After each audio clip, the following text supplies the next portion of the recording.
to the love and light that is Unity of Lawrence on Zoom. So excited to have you all here on this beautiful, beautiful March morning. In Unity, we begin everything with prayer. So let us join our prayer chaplain, Sharon, as we will begin our service by opening to that divine presence we know is within us.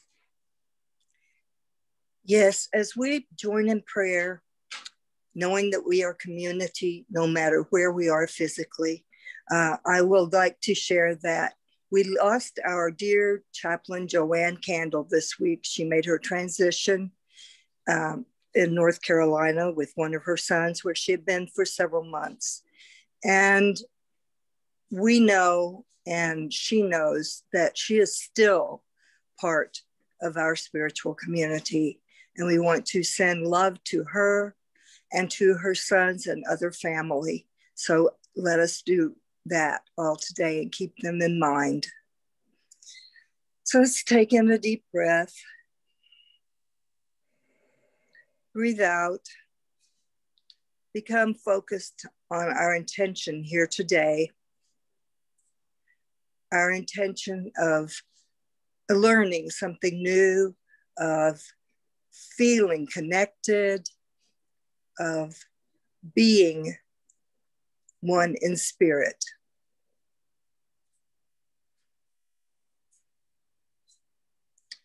We can enjoy this beautiful day no matter where we are.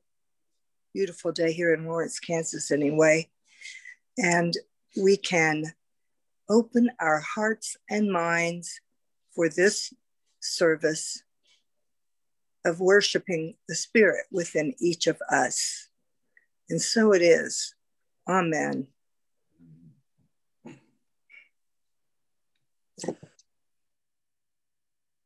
Please join Holly singing "We Are the Ones That We've Been Waiting For" by Karen Drucker.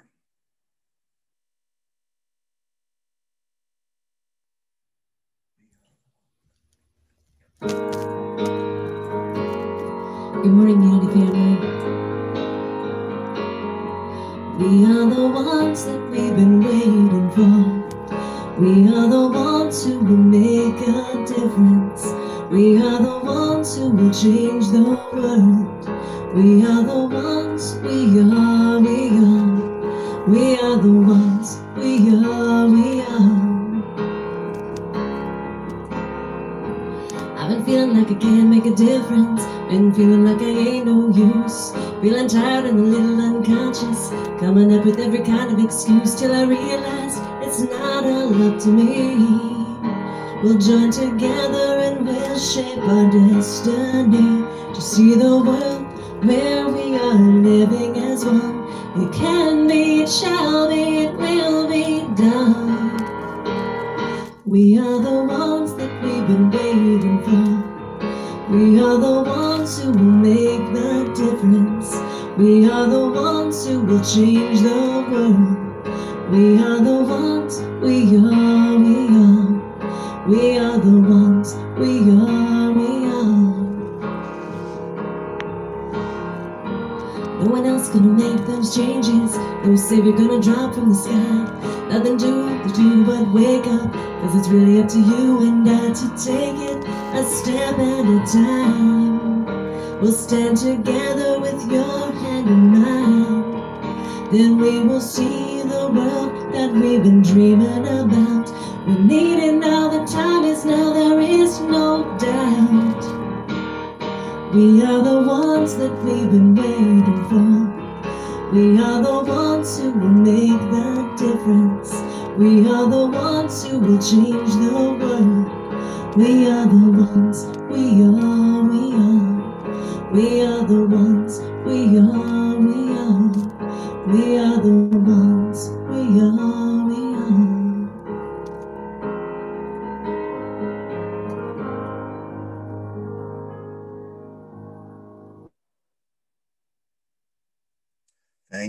Thank you, Holly, very good.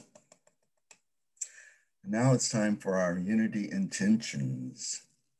Please affirm with me Unity's founding principle. There is only one presence and one power in the universe and in my life, God, the source of all good. And now our Unity of Lawrence vision. United in divine love and joy, we celebrate a peaceful and abundant world for all.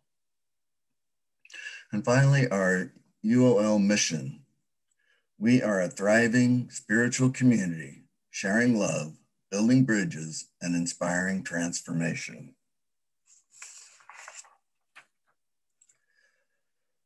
Known for her powerful voice and soulful delivery, Laurie Kerr writes songs that move people. She describes her brand of Americana as somewhere between Bonnie Raitt and Tom Petty, I suppose, and says her influences come from all over the place. I like songs that say something and melodies that pull me in. Welcome, Laurie.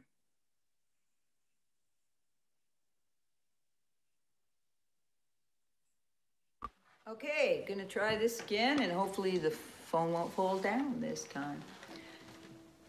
I'm Laurie Kerr, and this is a tune I wrote called Spiritual Girl.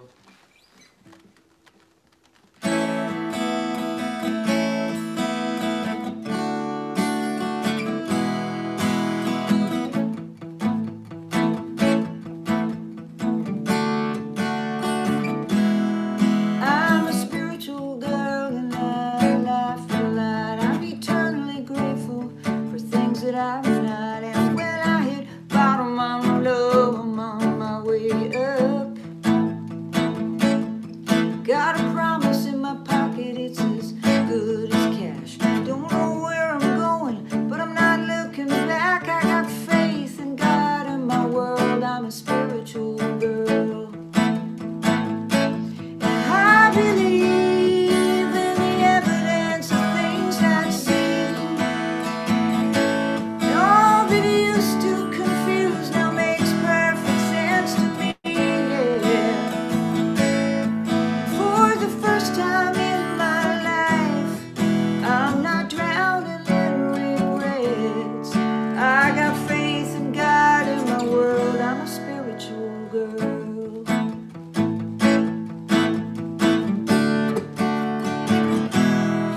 Now I'm not against religion, but smoke from the fire and brimstone made it clear to me that I can't live by fear alone. And guilt used to fuel my engines, but I don't ride that train anymore. I got faith in God in my world. I'm a spiritual girl. 'Cause I believe in the evidence of things not seen. And all that used to confuse now makes perfect sense to me. Yeah. And for the first time in my life, I'm not drowning in regrets. I got faith in God in my world. I'm a spiritual girl. Suddenly the world's in technicolor, when for years I could only see black and white. It's like somebody just pulled back the covers, and the doubt disappeared right before my eyes. I'm a spiritual girl with a gypsy heart, but God understands me, even though you may not, 'cause He knows my soul and He knows where I'm coming from. Yeah, He opened my eyes and took away the ash. Now the world is my pearl, I just have to ask. I got faith in God, that's for sure. I'm a spiritual girl. 'Cause I believe in the evidence of things not seen. And all that used to confuse now makes perfect sense to me. Yeah. And for the first time in my life, I'm not drowning in regrets. No, I got faith in God.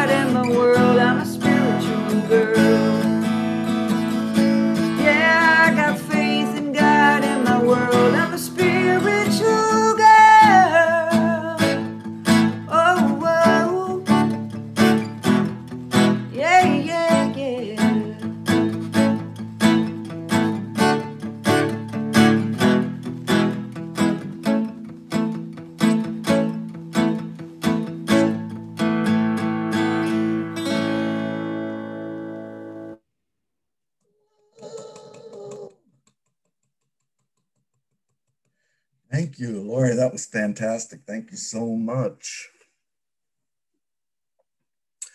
And now it's time for one of our favorite people. Robin Goff is the founder and co-spiritual leader of the Light Center, an alternative unity ministry retreat center near Baldwin City, Kansas. For over 26 years, she has spearheaded the creation of sacred space in which people can find their way home to the presence of pure love in the arms of Mother Nature. She also has a background in nursing and hospice chaplaincy. Please welcome Robin. Good morning. It's nice to be with you through the wonders of technology. So today I've been doing a lot of thinking about privilege, especially my personal experience of white American privilege. And it really hit me when there was such freezing down in Texas. I have a lot of family members down there. And I realized that I have an expectation that I'm going to have running water and that I'm going to be warm somehow. I'm going to get warm when it's cold outside, especially below zero. And I spent a lot of time during that stretch just, oh, thank you that I have a wood stove. Thank you that I have a husband who puts wood in it and lights it. And thank you that I have firewood, and on and on and on. And sometimes it takes experiences like that for us to notice the level of privilege that we live with. So I'm going to tell a story on myself. I recently spent a couple of hours in the dentist chair, which I don't like to do. And I was all full of Novocaine and just sitting there, couldn't talk. So I was thinking. And I realized that part of me was resistant to being there. I didn't even want to be there in that chair. And then it started to wash over me that it was a privilege for me to be able to be in that dentist chair, to have funds that I can pay the dentist so I can be there, and that I have a dentist available to me. So I started thinking about my time in South Africa. We go to a little town called Riviersonderend, where there is no dentist. And I broke a tooth in half while I was there. And my friend who runs the clinic was so excited. She said, oh, the dentist is here this week. Oh, it's great. I'll get you right in. And so they have a dentist who comes to the clinic once a month. And if that, maybe not even that often. And so she whisked me right in, and I went past the long lines of Black and brown people standing in line to see the dentist who comes so infrequently. And she whisked me right in, so happy that they had a dentist that they could share with me and help me out. And so I went in and saw this guy, and he took a look at the problem, and he said, I'd love to help you, but I have no equipment and no supplies. So basically what he was there to do was to pull teeth. And that's all the dental care that was available to all these thousands of people who live in this little town. So, of course, because I'm a white American, I went into the city, into Cape Town, and was able to see a regular dentist there, get my tooth fixed. And she said, you need a crown. And I said, oh, that's great, but I'm leaving town. My flight is in 4 days. I can't possibly get a crown done. She said, oh, no problem. I'll do it while you wait. I said, what on earth are you talking about? And she said, well, we do that right here in the office with a 3D printer. So in 45 minutes, I had a tooth that was a perfect match for my mouth and the color and everything, and it was done. And I went out and I jumped in the car, so excited. And my friend Joan was driving, and we had two of the students, and one was brown and one had black skin, and they were sitting in the back seat. And I jumped right in and started blabbering. Oh my God, I'm so excited. I got this 3D tooth made, and blah, blah, blah. They just did it while I waited, and I didn't have to wait. And at home, it would take forever, and it would have cost me so much more if I would have had it done in America. Blah, blah, blah, blah, blah, blah, blah. Dead silence in the car. And I realized I'm talking to some kids here that I love who never have seen a dentist, who have never sat in the dentist chair and had Novocaine and drilling and all of that. So I was dumbfounded the minute I noticed what I was doing. And, you know, as I was thinking about this while I'm sitting in the dentist chair, I thought, well, what do I do? Get up out of the dentist chair and say, sorry, I can't do this because my friends in South Africa can't have dental care. Well, no, that's not the right answer. But I can notice, and I can notice more quickly what I'm talking about when I'm talking to others who don't have the same level of privilege that we're so accustomed to here in America, and living in white skin. And so I decided that instead that I would practice a moment of forgiveness. And I love the phrase, thank you for giving me this opportunity to learn and grow. And so I allowed it to be a learning experience for me. Another wake-up call. You know, there's wake-up calls all the time, whether it's freezing in Texas or you're blabbering away about your dental work with people who don't get to have dental work. And on and on and on. It's a constant process, learning experience to learn when our entitlement and our expectations are out of sync with the people we're talking to, which happens all the time. So on the big picture of shifting all of this, we're looking for real ways to shift the whole dynamics of moving out of what we've unconsciously lived with into a state of greater awareness of one another, of all beings around us. And then it's about using the privileges that I do have to be of assistance and service to others. And that's something every one of us can do and find our own ways to do that. So I love this line from Albert Einstein. No matter how long you live, never cease to stand like curious children before the great mystery into which you were born. So I was born in a white skin. Others are born into different colors of skin and in different parts of the world. And where I live, we have probably more privilege than the majority of the people in the whole world. And so this is time for us all to enter into a spiritual revolution, a waking up. It's on a conscious level that we're having this revolution. For you, it might involve being out in the street with placards. That's fine.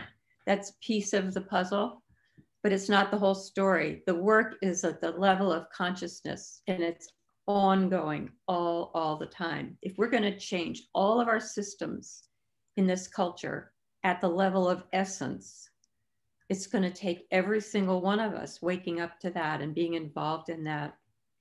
I love how Sharif Abdul is always saying, our culture is suffering from spiritual starvation. And don't you feel that? It doesn't matter what color skin you're in either, because being rich doesn't make you happy necessarily. It doesn't fulfill you. It doesn't fill that hole in your soul. Money can't do that. The other aspect of it is the basic premise of our culture is separation. And haven't we had a workout in that over the last year? You know, I heard someone recently say that the richer you are, the fewer neighbors you have. And isn't that interesting? Think about that one. So during COVID, that's been really interesting for us who live out in the wilderness, the Light Center. We're already secluded from other people. And people have been flocking out here to be secluded from other people, to be able to have time out in nature, but in isolation. And so that too is a privilege. So I think about Sobanfu, my dear friend from Burkina Faso that I often talk about. And she lived in deep Africa, in the old ways, in a small community of 250 people for her entire life, and or at least growing up. And then she came to America, and she lived in Sacramento. That was where she was based. And then she'd go out from there and teach about ritual, as her elders instructed her to do.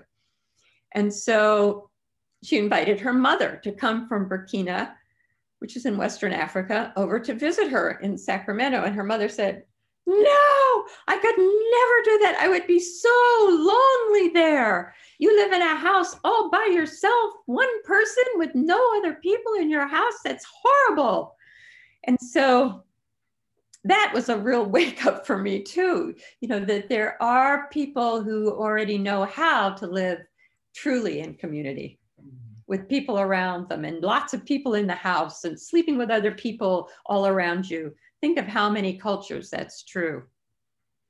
So in the African tradition, each person is supported to go for it, to fully embrace their gifts, their life's purpose, and everyone else around them is helping them do that, helping them to succeed. And doesn't that feel different than the way it is in America, where we have a dog eat dog? I'm going to be the best. I'm going to be the top dog. I'm going to get to the top of the ladder. And even if I step on your head to get there. So a whole shift needs to happen in the way we feel about ourselves in community and in relationship to each other. And another piece of that that occurred to me is that communication is different here. In South Africa, where we visit, you don't need a device to communicate with your neighbors, because every day you walk to the shops to get your food. And if you don't do that, you don't have any food. And so you probably go pretty frequently because you have to carry it home by hand. So you can't carry a whole sack of potatoes and other things. So you go over and over again. And each time you go, you stop and you say, "Mora, Mora, Mora," and you greet everybody along the way. And you know how so-and-so's mother is getting along. And you know how this person's health is doing. And you know who's getting married or whatever. And so you don't even need a text to do that. You just talk to each other regularly. And so there's this feeling of people looking out for each other. And truly, people would show up at your doorstep and say, "Oh, I baked this morning and here's some for you." Giving to me from what little they had in their larder, in their kitchen, graciously, happily gifting it to me. Quite a lot of lessons there. So the shift then is into what I would call a culture of partnership, where we're helping each other. We're looking at new ways of seeing everything around us so that we work together. We're bound to one another at a deep, deep level in interdependence. And the very best lessons about that come from our indigenous brothers and sisters. So today I wanted to talk about some highlights of what I learned from this amazing book, when I get it around right, Braiding Sweetgrass by Robin Wall Kimmerer. If you haven't read it, it's not like reading a book, it's like having an experience. I felt like I was walking through the woods with Robin Wall Kimmerer, and she was teaching me. She's a botanist, and she knows all about plants and soil and microbes in the soil and how things interact together.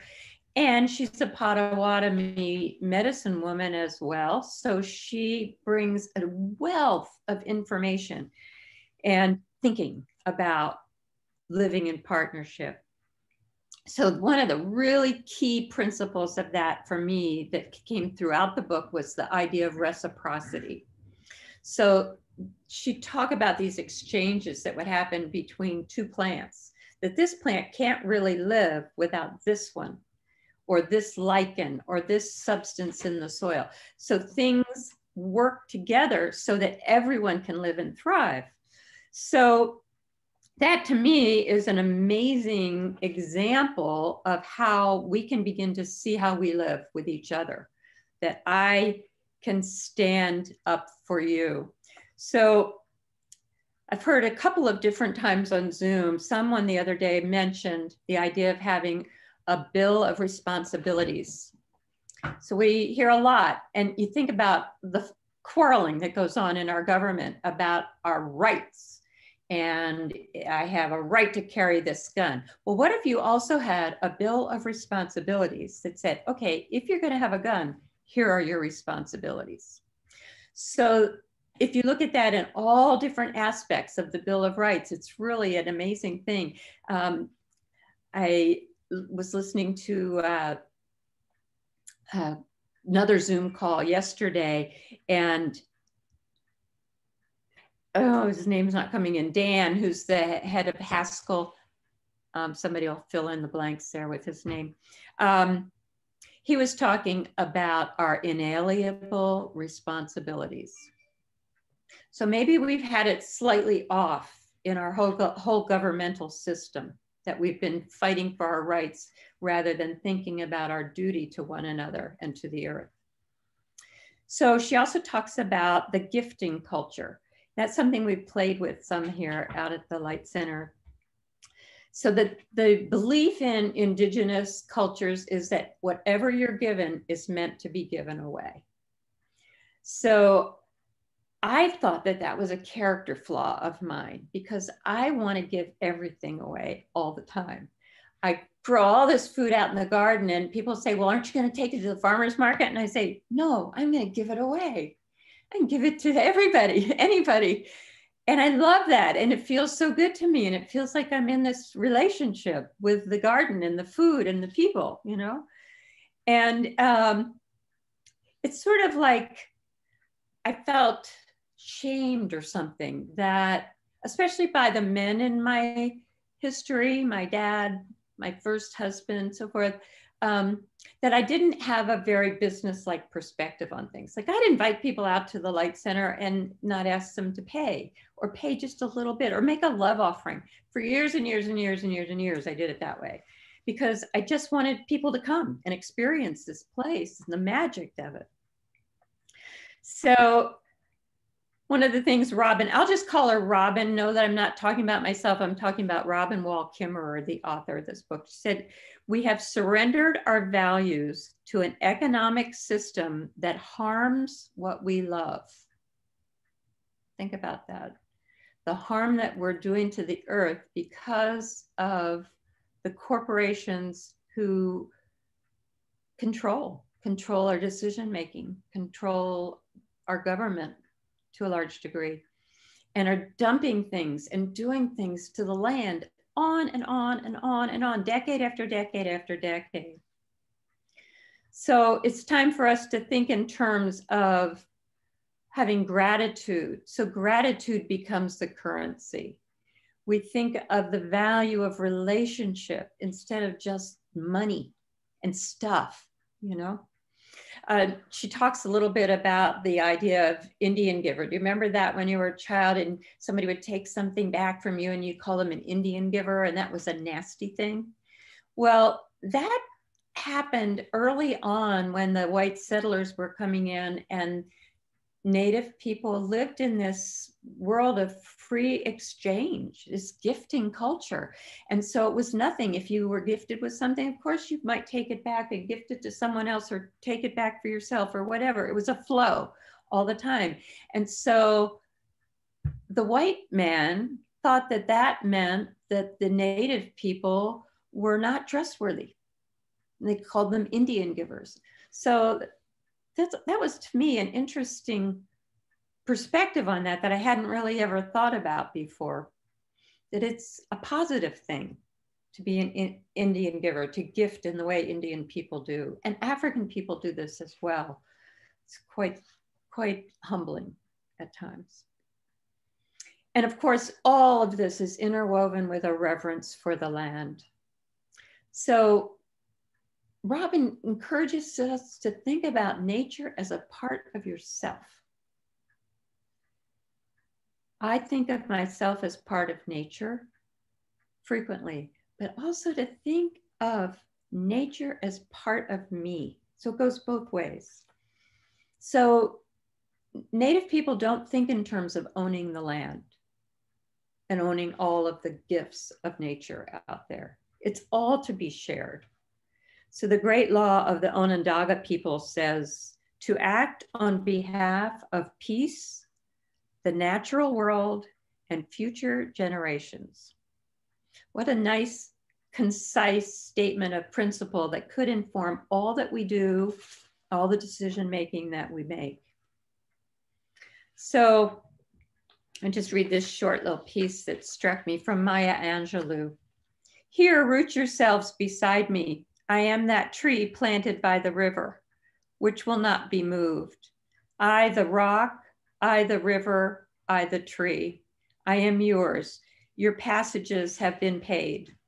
Lift up your faces. You have a piercing need for this bright morning dawning for you. History, despite its wrenching pain, cannot be unlived, but if faced with courage, need not be lived again. Oh, that we might learn from history. So she talks quite a bit about honorable harvest. And you think about the overconsumption that we have in this country and the food waste that all over our country, food is being dumped in the trash and in the dumpsters. Crazy, enough to feed many, many people. So we have this privilege of abundance here in this country that doesn't necessarily exist in other cultures. And we need to use it well. That is part of our bill of responsibilities. Robin says, if you do not have enough of what you want something else. Wealth is having enough to share. Sustain those who sustain you. Hoarding won't save us. This was a native man, and they'd been out hunting and they got a whole lot of meat. And so what they did was they had a huge feast. This reminds me of South Africa too, a huge feast, and all the food would be gone by the next day. And so a white person stepped forward and said, well, why don't you preserve some of this so you have it for the future and save it ahead? And this man, the native man said, I store my meat in the belly of my brother. I store my meat in the belly of my brother. Whew, that's profound. That's a whole different worldview. So Robin talks a lot about the power of ceremony and how important that is. And isn't that something we want more of in our lives, especially as we've been in separation and isolation? Ceremony focus attention so that attention becomes intention. I love that. If you stand together and profess a thing before your community, it holds you accountable. Don't you love that? Ceremony has the power of helping us to live wide awake in the world. Certainly something that I'm yearning for. So one of the other things she highlights from indigenous cultures is the power of storytelling. And it was the grandmothers, the crone mothers, who were the main storytellers. And they were teaching the children through stories. And that's something that I hope that we can, many of us who are of this age of being grandmothers and grandfathers, can be mindful of. That's our role, that's our duty, that's our responsibility to the younger generations. And also to widen that sphere beyond my own grandchildren to all children that I come in contact with. So I just wanted to share this little story that a man in South Africa shared with us when we were there, Martin and Sunny and I. Is this looking, can you see this okay? Kind of awkward. So this represents the ground that you stand on, the earth, strong and solid, our base. This represents you, and can firmly embed your feet down into earth so you can stand up straight and tall.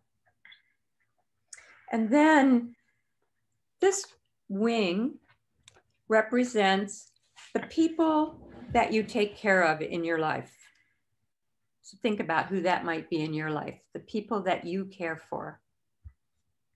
Maybe in your home, maybe in your work, whatever. And then this wing represents the people who take care of you, the people who serve you. Equally important and must be in balance. Those you serve and those who serve you. Because when that is all in balance, well, you could be upside down, then you can fly. So a sweet young man that we visited with, an African man, makes these, carves these by hand. And he stopped and told us this story and demonstrated this for us. We were so captivated by the power and the beauty of that. So nice little reminder. So gratitude, of course, that's something we talk about a lot. And part of what I want to highlight today about gratitude is holding that love for the earth and your responsibility in that as a very integral thing. So you may have heard about the planting the three sisters, squash, beans, and corn. And that was a traditional thing. And it has something to do with nutrients in the soil and so forth, but it also is about the way they grow, and the beans wind up through the corn, and the squash plants are all over the ground. So they give the horizontal base and keep some critters away from the growing corn. And Robin calls it the Four Sisters. And I'd never heard anybody say that before. And it's because you count as well. You're the fourth sister. So if I don't show up and put the seeds in the ground, nothing's going to grow. If I don't put water on when needed, they're not going to thrive. If I don't harvest the corn, then I'm not going to be able to enjoy it and eat it and take it into my body. So I have a job. I am as important as the plants and the nature spirits and the soil and the air and the rain. It all is equally important together, working in reciprocity. So Robin says when they do ceremony, they give thanks for everything. They express their gratitude on a regular basis. The land, the plants, the air, spirit, all of it. And she says, I am longing for the day when we can hear the land give thanks back for the people. Yeah, amen to that. So let's take that into our meditation.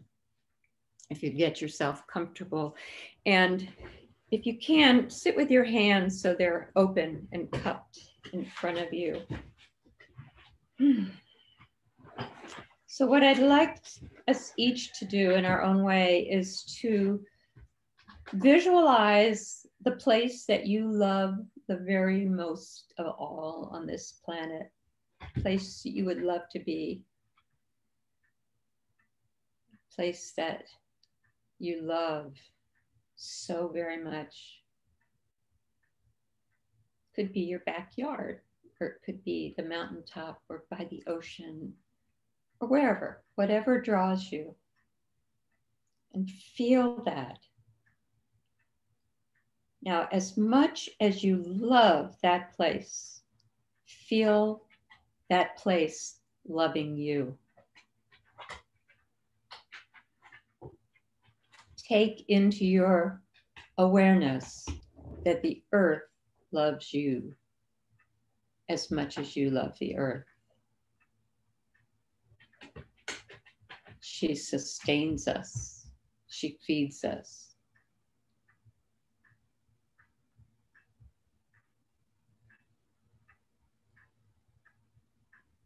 Feel that in your hands. That great, great love as it moves up through your arms and pours into your heart. It is so important that we honor and feel our own role, the importance of the peace that I bring in reciprocity with Earth.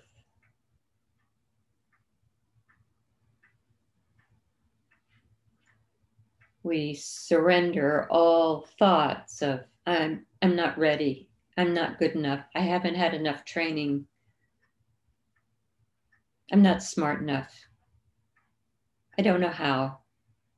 We just release all that limiting ideas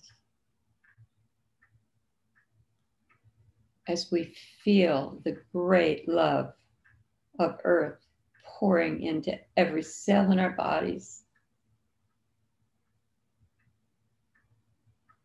For I am loved that much. You are loved that much.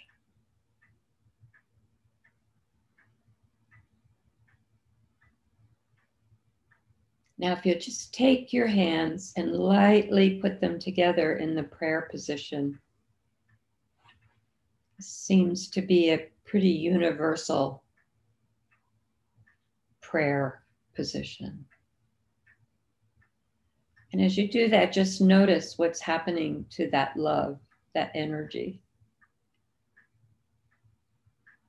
as it circulates through you.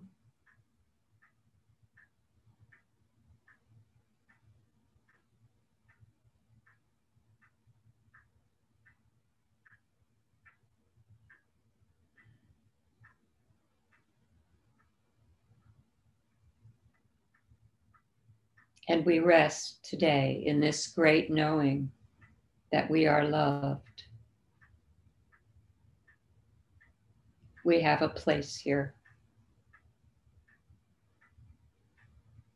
It is important that we each bring our piece to the greater whole, that we serve one another as we are served by one another in an endless stream of gifting.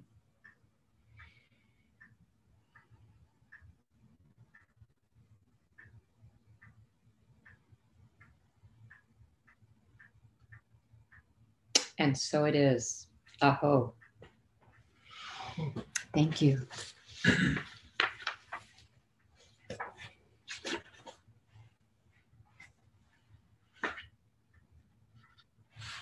Hey, I'm Lori Kerr, and this is a song I wrote called Grateful. Pain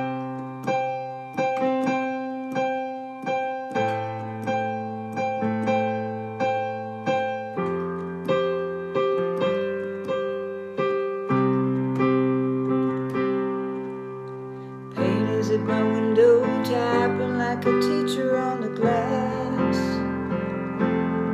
I rush to shut the curtains, but she cuts in so fast. And now that we're face to face, my only weapon is grace. And I'm amazed, and I'm grateful for everything I have. I know I am a lucky one. I am grateful for all the good and bad. I know I am a lucky one. Seems that life has made me tougher than I want to be. I'm feeling sorry for myself, so foolish luxury. When the whole world is afraid, believing helps me be brave.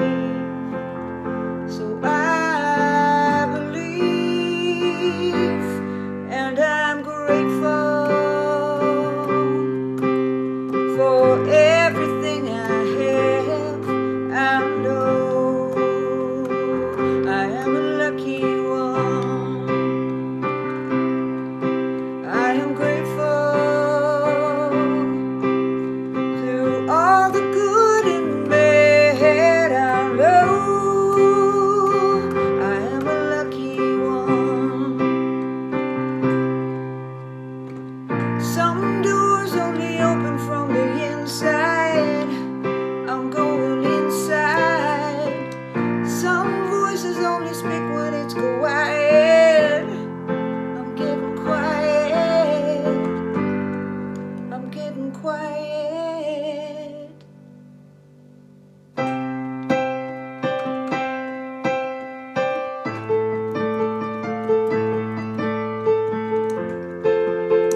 everything I have. I know I am a lucky one. I am grateful through all the good and bad. I know I am a lucky one. This day is gonna be great. This day is gonna be great. This day is gonna be great. Oh, this day is gonna be great. This day is gonna be great. This day is gonna be great. Oh, I know I'm a lucky one. I know I am lucky.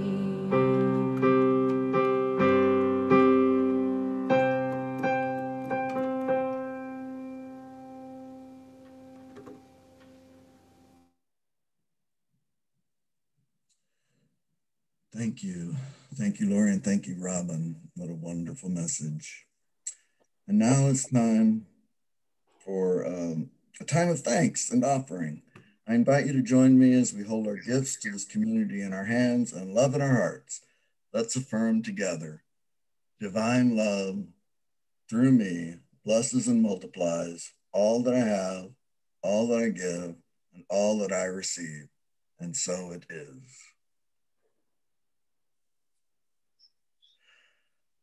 Please go online to give via PayPal or write a check and mail it in to support the Unity of Lawrence ministry. Thank you. Now let's join Holly in singing Blessings to the World, lyrics by Reverend David Bruner and Karen Drucker, music by Karen Drucker.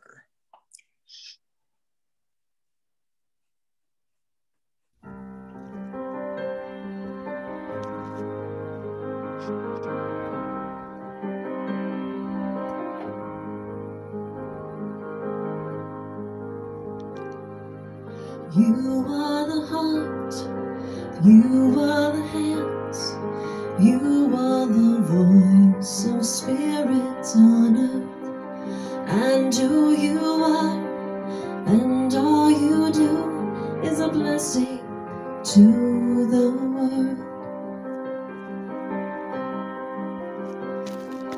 We are the heart, we are the hands, we are the voice of spirit on earth, and who we are, and all we do is a blessing to the world.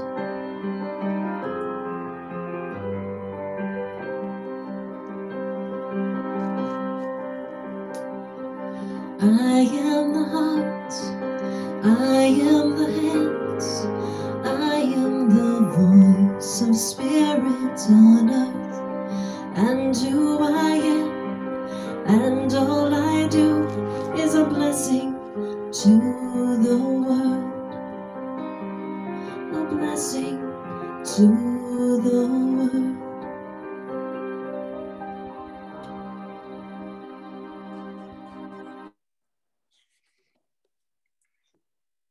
Each of us is a blessing to the world, and we share our blessings in community. And as Robin so beautifully described, we have accountability, responsibility to share and to work together and to support one another. And that's what we do here in Unity. And we support our community financially because we still do have bills to pay, even though we are in a different mode. So we are grateful for each of us recognizing our responsibility to support and to come together in the various ways that we do. And we are grateful. This leads us to gratitude. Gratitude as a way of seeing the world, as a way of being in the world, and as a way of naturally supporting our community and one another. And we are grateful today for all of this.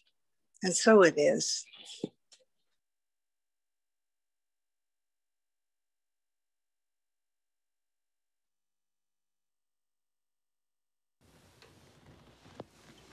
Hey, it's Lori Kerr again. Here's a song I wrote. It's called Kindness is King.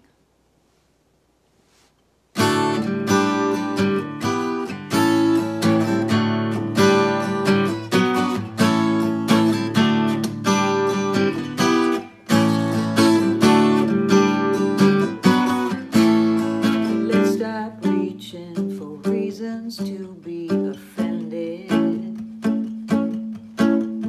Let's just stop and smell the flowers instead.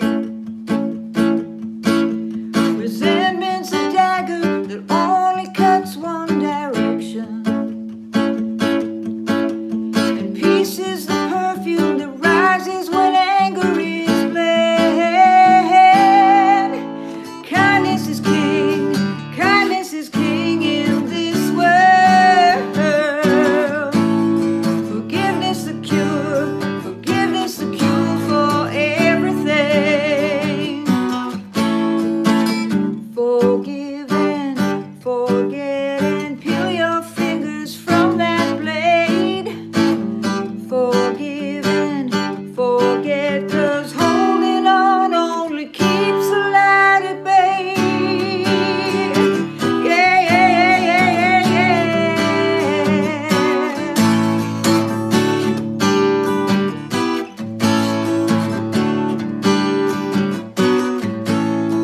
Let's not give our attention to the unwanted. Let's not water the weeds we don't wish to grow. Let's tune our minds to err on the side of redemption. The treasures rewarding the moment we learn to let go. Kindness is king, kindness is king in this world. Forgiveness the cure for everything. Forgive and forget and let that fragrance fill your brain. Forgive and remember we are the sum of the choices that we made. Yeah, yeah, yeah, yeah, yeah. Woo-hoo.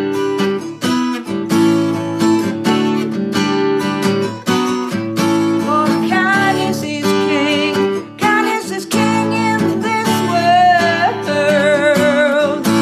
Forgiveness the cure for everything.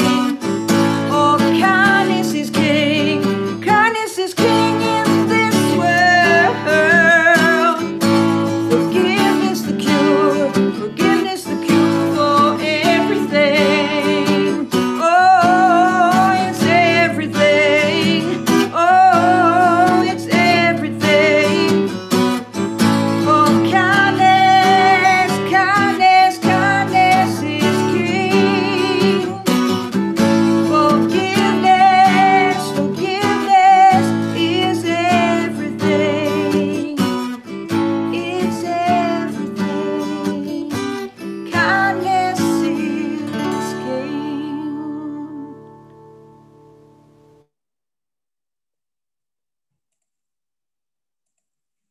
Thank you, Lori. Now it's time for announcements. Please join us for our first Unity of Lawrence Social Justice Book Club meeting on Thursday, April 1st at 4:30 p.m. via Zoom. Our first book is So You Want to Talk About Race by Ijoma Olu. This book helps people have conversations that deepen understanding of racial injustice and encourages them to engage in action that moves conversation and humanity forward. The book club will be led by board member Amy Tankersley. For Amy's biography and more details, please check our website. It's daylight savings time, so we'll spring forward 1 hour at 2 a.m. next Sunday. Be sure to set your clocks ahead 1 hour before bed on Saturday night. Second Sunday event. You are cordially invited to join Unity of Lawrence on the second Sunday of every month for an in-person get-together outside our building in our parking lot. Bring a long chair and a mask and be prepared for conversation and laughter. Beginning March 14th, we will gather at 1 p.m. on every second Sunday of the month, as long as the temperature is 50 degrees or above and it isn't raining.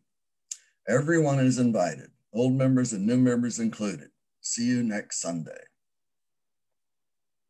Join us next week as Sharon Dwyer brings us the message, I Release and I Let Go.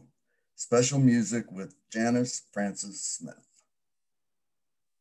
Now it's time for us to bless our youth and each other. Let's rub our hands together. We love you, we bless you, we appreciate you, and we behold the divinity in you. Now let us sing the original peace song with Steve Epley.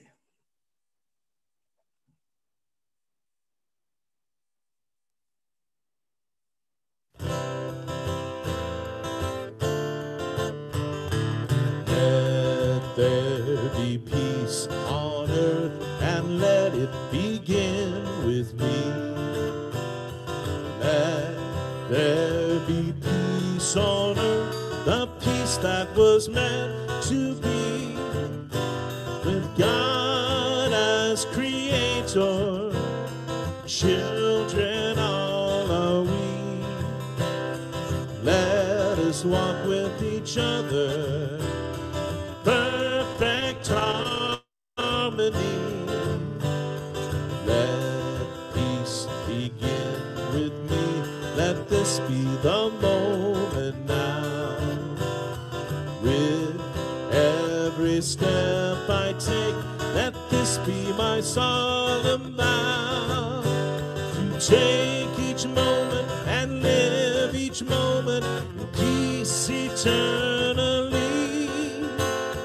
Let there be peace on earth and let it begin with me.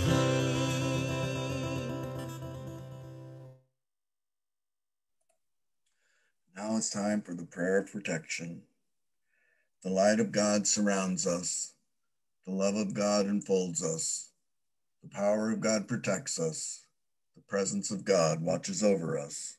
Wherever we are, God is, and all is well. We invite our speaker and everyone to stay online for a few minutes to visit via Zoom.